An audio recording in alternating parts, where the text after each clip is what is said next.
The human element is something which I have always talked about is plenty around, but it's not on the periodic table as yet, as you know very well. It's the element which we come in with, and it's just the element that persists throughout our lives. We just need to explore and bring it out to the people.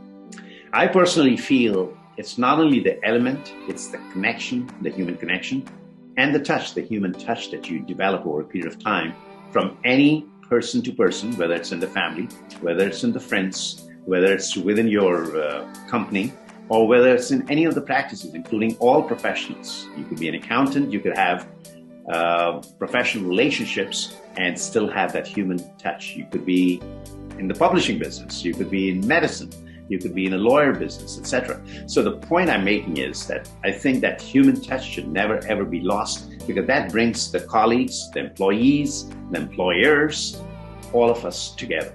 Now, very importantly, in medicine per se, because that's my profession, I personally feel that the doctor-patient relationship has been the most sought after, most sacred of all, because the patients really feel so indebted to really share all their griefs, all their sufferings, all their pains. Who else would they go to? They would only go to a physician.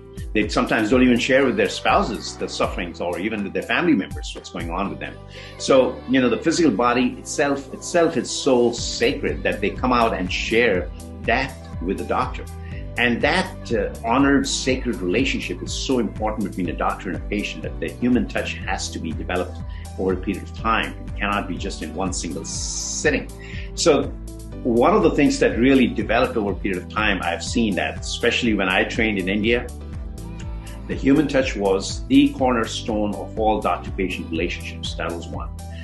Over a period of time, as I migrated very early on in my life here, and I've been here for 40 years in the United States, I personally feel that somewhere along the line, there was so much of advanced medicine that was developing, including the CTs, the MRIs, the PET scans, the nuclear scans, and ultrasound imaging, and people were getting lost in radiological findings and what have you, that many times I personally felt that the doctor was far removed from seeing a patient.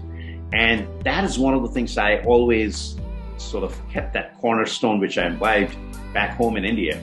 I said, look, that'll be one of the foundations that I like to keep myself here with, bound to my patients.